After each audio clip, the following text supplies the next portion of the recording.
Welcome back to my channel. My name is Chris and I help people find their center.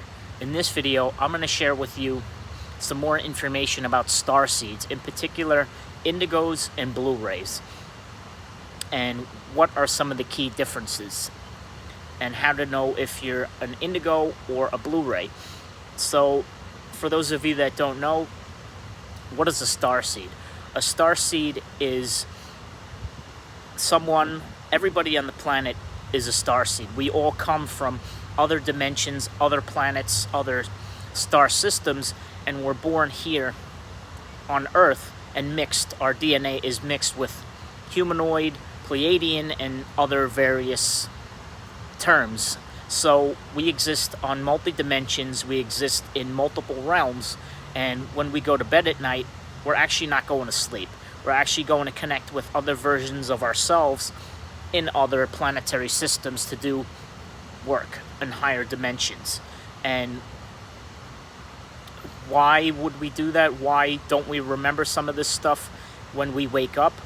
You may have glimpses, you may have images. It's because we go through the veil of forgetfulness on Earth, and we don't really need to remember all that other stuff. It would just overwhelm our brain if we were to remember all of our incarnations, all of our connections. So you may feel pieces and little bite-sized bits of information that our human brains here on this physical planet can process.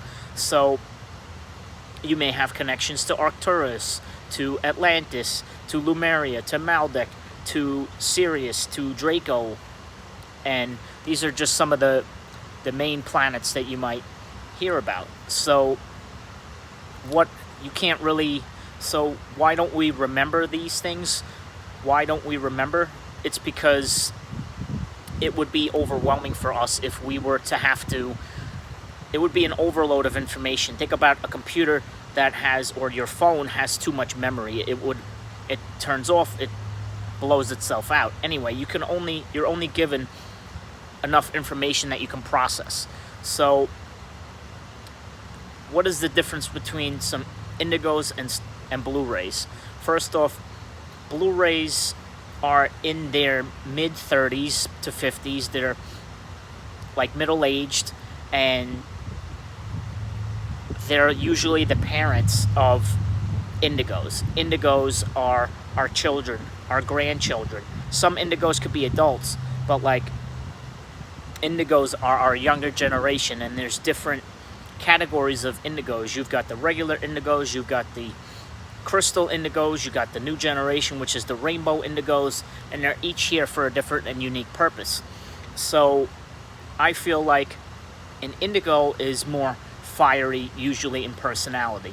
A blue ray is more watery. What I mean by that is, think about Zuko or an Aries. An Aries is more outspoken. An Aries is going to tell you what they think, whereas somebody that's watery, like a Cancer, may hold back when they're upset. They may feel like they have to keep it within. So let's go over some traits of each of the indigos and traits of the blue rays. I'm going to give you 7 of each so you can see which one resonates with you. So number 1 is that indigos tend to be rebellious. Indigos tend to have some challenges in school. They were more like, what's the word I'm going for? They're more, like I said, fiery. They're more rebellious. They're more outspoken. If something upsets them, you're gonna know about it. They're gonna tell you. Number 2 is that they're very curious, and they often question, like I said, question leadership, question why they have to do something. Well, why? Well, why? They're very gifted, they're very talented, and they may need the explanation of, why do I have to do this? Because you're an adult? Because you're telling me what to do? No. They're gonna rebel towards authority. They're gonna rebel, and because they're so... The third thing is that they're very intelligent.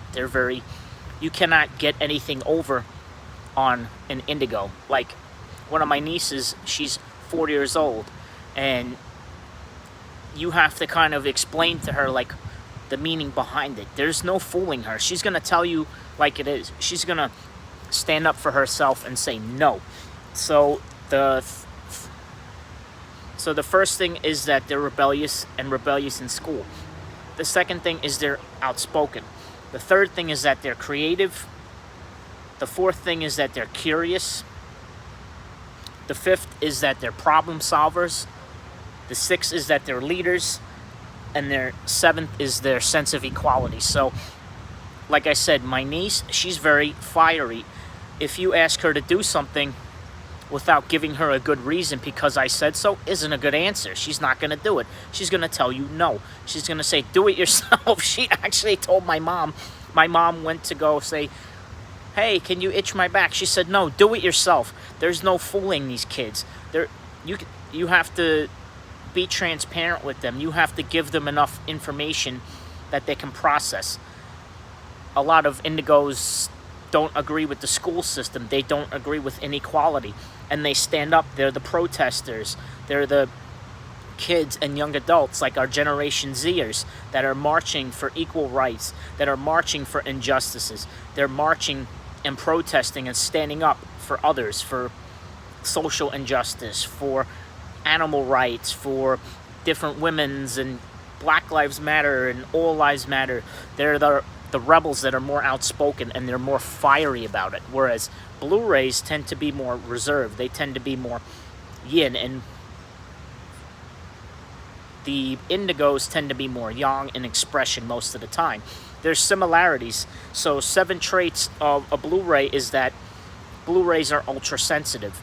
They tend to be more like Blu-rays. I'm a Blu-ray. I pick up on the emotions of everybody around me. I can pick up on the emotions, like similar to a Piscean in energy, of like picking up on everything and everyone around me so much that it drowns out almost like what I personally feel. So I have to do extra work in grounding myself, in spending time alone, which is the second trait of Blu-rays, is that Blu-rays are more quieter and Blu-rays need more alone time. Blu-rays, whereas Indigos are more outspoken, Blu-rays are quieter. Blu-rays tend to need more time alone in nature and away from everybody else to recharge. And so number 3 is a strong innate spiritual connection. That just seems natural. I've always had a connection to nature. It seems like it's just like whatever. A strong natural spiritual connection. It's not a big deal. It's just okay, whatever. Is number 4 is that Blu-rays are more humble than outspoken Indigos. Number 5 is that you don't like cruelty to animals and to nature and to the underdog. And that's usually when a Indigo will speak up no matter what. An Indigo most of the time is, like I said, they've got no problem using their voice for whatever, especially if it's for themselves.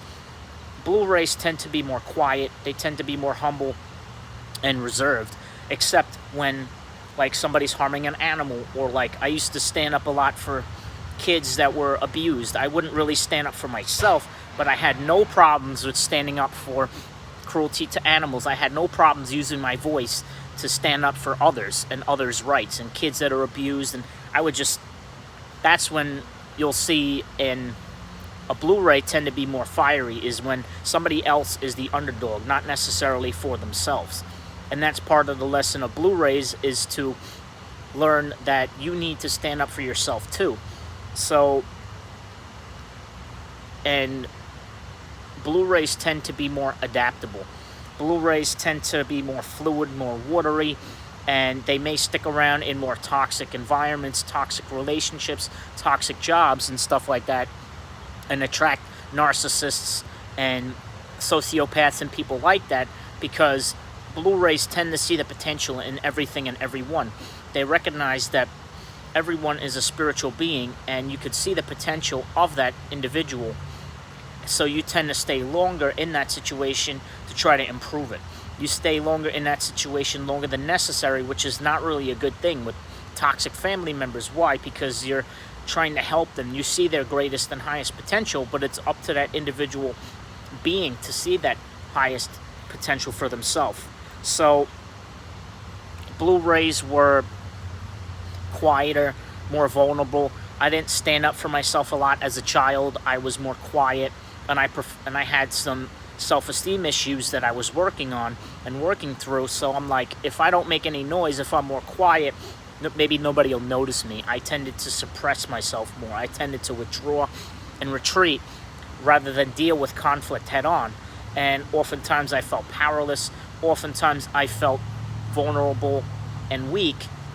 But that was only a perception. It's because I didn't stand up for myself. And it wasn't until recently that I started to recognize my true power, that I found a cause and a purpose that I'm passionate about.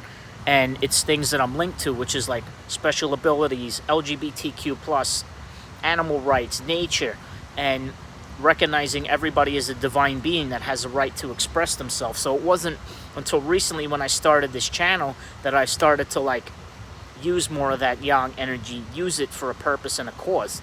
So let me reiterate again, the 7 traits of the Indigo is creativity, curiosity, rebels in school, leaders, problem solvers, psychic and intuitive, and a sense of equality and justice, and more fiery, more outspoken, more bold.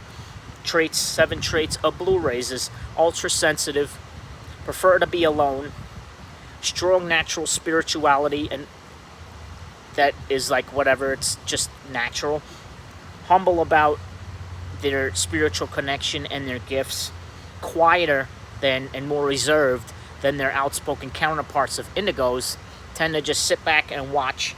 Number 6 is doesn't like cruelty to nature, to animals, to the underdog, and that's usually the time that they'll speak up. And number 7 is more adaptable, more fluid, more watery, and tends to stay in environments and things longer than usual. So a fiery personality, like the way that fiery people, the way that Indigos deal with like conflict and stuff like that, is like a flame. You go for it. You are, you know, you meet conflict head on. You thrive on conflict. You like that standing up for social rights, standing up for the injustice, whereas the Indigo, the Blu-ray, tends to be more watery about it, more like you don't like conflict, you try to retreat from it, unless it's about the cause that you believe in, which is not really yourself, but a greater cause of the underdog, the animals, the plants, the nature, somebody being picked on. So I hope this video helps you. I'm going to give some more signs in the future of, you know, Indigos, Blu-rays, 10 ways or 11 ways to know that you're a Blu-ray. And I hope you like this video. No matter what, these are just guidelines. You have to always go within, and you have to do what resonates for you. And it's a good sign if you clicked on this video, you are starting to remember your multidimensional self. You're starting to remember why you're here. And there's a movie called The Celestine Prophecy.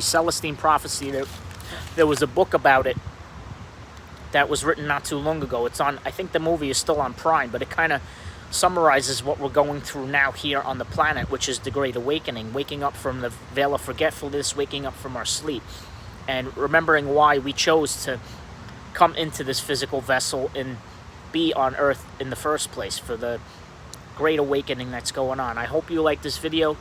Give it a thumbs up, subscribe, check out more of my content. I would love to hear from you what planet you think you're from, what star system, what things you're going through right now that I could possibly help you with. Remember, I'm not here as a hero. You're your own hero. I'm just a guide. And thank you so much for being here. I appreciate you. Thank you. Peace and unity.